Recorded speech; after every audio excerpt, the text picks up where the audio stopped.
High, আমি নীলা। Hello, প্রেম করবেন? Sorry 7 দিনের প্রেম। বুঝলাম না। বুঝলে কি আছে, yes or no? Wait a minute, আমাকে একটু প্রসেস করতে দিন। একটু আগে শুনতেছিলাম যে আপনি ফোনে বলতেছিলেন যে আপনার ফ্যামিলি নাই, গার্লফ্রেন্ড নাই, বউ নাই, আপনি দিনেরটা দিনে চলেন। তো আমার মনে হলো আপনি 7 দিনের প্রেমের জন্য পারফেক্ট ক্যান্ডিডেট। ওকে, বুঝতে পেরেছি। ওয়েট, ও না না, এখানে কোনো প্র্যাঙ্ক হচ্ছে না, কোনো হিডেন ক্যামেরা নেই, কিছু না। আপনার কি প্রসেসর স্লো নাকি? যাই হোক, আমি আপনাকে আজকে রাত 12টা পর্যন্ত টাইম দিলাম, ঠিক আছে? এটা আমার নাম্বার, রাত 12টা পর্যন্ত ভেবে তারপর জানাবেন। আপনি কি আমার সাথে মজা করছেন? আশ্চর্য, মজা কেন করবো? দেখেন, আপনি যদি মজা না করে থাকেন তাহলে আমরা দেখা করতেই পারি। হ্যাঁ, কিন্তু ড্রেস কোড আছে। Dress code? দুপুরে শীতের কাপড় পরে আসতে হবে। কি বলে, শীতের কাপড় পরে আসতে হবে? কিন্তু কেন? দেখেন, আমরা তো 12টা মাসের সেলিব্রেশন করতে পারবো না, আমরা 7 দিনে আমরা যত পারবো সেলিব্রেশন করে ফেলবো। যেমন শীতকাল, বৈশাখ, হলুদ। কেমন এনজয় করছেন শীত? এত হাড় কাঁপানো শীত তাড়াতাড়ি পারছি না। কুয়াশা দেখেন না কেমন ভিজে গেছি। It's our first day. Technically yes. By the way, অফিসে 7 দিনের ভ্যাকেশনের কথা বলে আসছেন তো না? এই মাঝখানে কিন্তু ফোন টোন আসলে আমি এগুলো নিতে পারি না। আসবে না কল? গ্রেট, চলেন তাহলে। মামু দেখে কি আইসক্রিম আছে? এই ভণ্ড প্রেমিক, কি আগে কোনো প্রেম করেন নাই নাকি? একটা দিয়ে হয় না, দুটা লাগবে? কালো একটা ড্রেস পরে চলে এসো, আমি সাদা পরবো। কালা কাপড়? এখনো পানি আসলে আসলে ঘটনাটা কি যদি জানতাম আমার রিয়াকশন দিতে একটু সুবিধা হতো। আমি কখন চোখ দিয়ে পানি পড়বে এটাও বুঝতাম। আজকে আমাদের মেকআপ ডে। হ্যাঁ, আজকে কি শেষ দিন? মানে 7 ডে তো এখনো হয় নাই। ওই দিন তো ওয়েডিং ডে, আজকে ব্রেকআপ।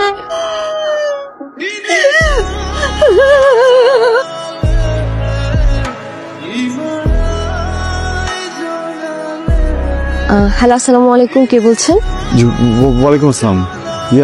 আমি ইব্রাহিম বলছিলাম। আপনি কি বলছেন? আপনি আমাকে ফোন করে আমাকে জিজ্ঞেস করছেন আমি কে বলছি? স্ট্রেঞ্জ। আপু, আমি বুঝিয়ে বলছি। মানে গতকাল আমার একটা ফ্রেন্ড ওর একটা ফ্রেন্ডকে আমার নাম্বার থেকে কল করেছিল। আমি জাস্ট জানতে চাচ্ছি আপনি সে কিনা। কোন ফ্রেন্ড আপনার? মানে নাম কি ফ্রেন্ডের? আনিলা। ও আনিলা। আর আপনার নামটা জানি কি বললেন?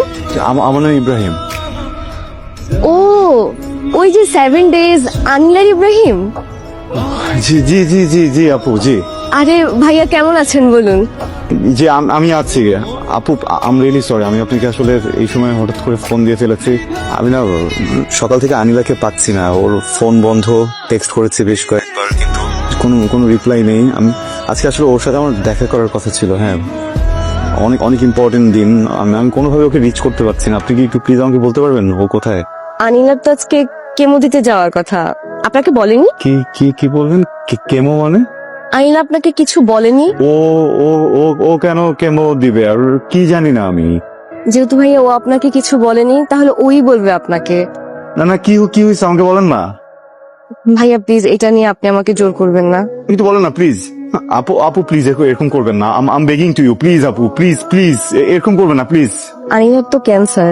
ভাইয়া গত 4-5 মাস আগে একদিন হঠাৎ আনিলা খুব অসুস্থ হয়ে পড়ে।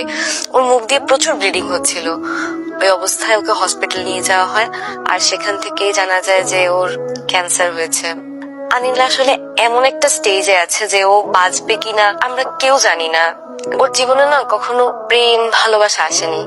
একদিন হঠাৎ আমাকে ফোনে খুব এক্সাইটেড হয়ে বলল যে ও প্রেম করতে চায়। তখনই আমি আপনার কথা জানতে পারি। তারপর ও ডিসাইড করলো যে ও 7 দিনের প্রেম করবে, যাতে এর মধ্যে ও একটা সুন্দর মোমেন্ট ক্যাপচার করতে পারে, যাতে ও বেঁচে না থাকলেও ওর প্রেম না করার জন্য কোনো আফসোস না থাকে। এর জন্যই হয়তো আপনাকে সবকিছু খুলে বলতে পারেনি, যাতে আপনি কষ্ট না পান। আঙ্কেল, ইম্পর্টেন্ট একটু, আপনি কিন্তু আমার নামটা বলেন না। আমি বুঝতে পারছি, কিন্তু আলিলার সাথে কথা বলা যাবে না। অনেক বেশি ইম্পর্টেন্ট, প্লিজ একটু। ইব্রাহিম, ওখানে দাঁড়াও। ইফাকে কল করছিল না? সব জেনে গেছো। কেন ফোন করছো ওকে? একটা দিন আমার ফোন অফ পাইছো, ওয়েট করতা, আমি তোমাকে নিজে কল করতাম। দেখো, আমি না জাস্ট একটা ভালো এক্সপিরিয়েন্স চাইছিলাম। I want to create good memories. কেন নষ্ট করলা? সব নষ্ট হয়ে গেছে। তুমি এখান থেকে চলে যাও। আলিলা প্লিজ। তুমি কি আমার কথা শুনতে পাচ্ছ না? I don't want to talk to you. আমি আর এটা কন্টিনিউ করতে চাচ্ছি না, তুমি এখান থেকে চলে যাও। বাবা তুমি ওকে যাইতে বলবা? Go away, I don't want to talk to you. বাবা যেতে বলো ওকে এখান থেকে। কিরে ফোনটা ধর, এরকম করলে হবে? ইব্রাহিমের তো কোনো দোষ নেই, ও তো ইনভলভ হতে চায় না। ধর ফোনটা। নীলা, নীলা আমি জানি তুমি আমার কথা শুনতেছো, আমার সাথে কথা বলতে চাচ্ছ না তো। আনিলা, আমি জানি এই সম্পর্কটাকে তুমি যেভাবে দেখতে চেয়েছিলে এটার ওই জায়গায় নাই। দোষটা তো আমার না, তাই না? আমি তো এগুলো করিনি, তাই না? আমরা দুজনই পরিস্থিতির শিকার। আনিলা, তুমি আমার সাথে কথা বলতে চাও না বলো, তুমি আমার সাথে দেখা করতে চাও না দেখাও করো না। তো আমাদের দুজনের পরিচয় হয়েছিল যে কথাটা দিয়ে, ওই কথাটা তো রাখো। তুমি আমাকে বলেছিলে 7 দিনের প্রেমের কথা, আমি তো তোমাকে 7 দিনের জন্য পাইনি। আনিলা, আমাদের জীবনে 6 দিন প্রেম হয়েছে, আমার ভাগের প্রেম এখনো 1 দিন বাকি। একটা দিন আমাকে দাও, আমি কখনো চেহারা দেখাবো না তোমাকে, আমি কখনো ফোন দেবো না তোর। এই জায়গায় আমার জন্য যত অনুভূতি আছে সব সত্যি, তো মিথ্যা না।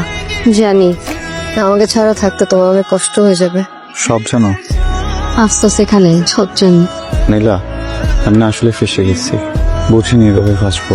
আমি ভাবছি হুট করে একটা মেয়ে এসে 7 দিনের প্রেমের কথা বললো। বিষয়টা অদ্ভুত, বিষয়টা মজার। বড়জোর কি হবে, একজন নতুন মানুষের সাথে পরিচয় হবে, 7 দিন খুব ঘুরবো, গল্প করব, আড্ডা দিব, 7 দিন পর সব শেষ হয়ে যাবে। এখন বুঝতে পারছি বিষয়টা মজার না। আমি 7 দিনে ফেসে গেছি, আমার ভিতরে প্রত্যেকটা অনুভূতি আসলে সত্যি। আমি তোমার কাছে আসলে থাকতে চাই না, প্লিজ এমন করো না, প্লিজ। পাগলামি করবো না। পাগলামি করছি না, আমি কখনো তোমাকে ফিল করাবো না, আমি সব জেনে গেছি। কখনো এমন কোনো কথা বলবো না যেটাতে তোমার ফিল হবে তুমি সিক। চুপ থাকবো, সাথে থাকবো। আমি তোমাকে টেস্ট করতেছিলাম, পাস করছো, ঠিক আছে? মানে মানে কি, মানে দেখো যে ক্রাইসিস চলতেছে, একটা সুস্থ মানুষের সাথে কেউ থাকতে চায় না। আর সেই জায়গায় তুমি, আমি অসুস্থ জেনেও তুমি আমার সাথে থাকছো, থাকতে চাও। আমি কি, আমি ক্রেজি যে আমি তোমাকে ছেড়ে দিব? I am not leaving you. আমি তোমাকে ছেড়ে কোথাও যাব না, আমি তোমাকেও আমাকে ছাড়তে দিব না, ঠিক আছে? আসলে বলো আমার জন্য কি আনছো? খুব পাজল হয়েছিলাম তো অনেক। ঠিকঠাক কথা পার। যাই হোক, আমি তোমার জন্য আনছি। চোখ বন্ধ করো, এইভাবে হবে না, তুমি দেখতেছো। ইব্রাহিম সাহেব, আই লাভ ইউ। আমি আপনাকে অনেক ভালোবাসি।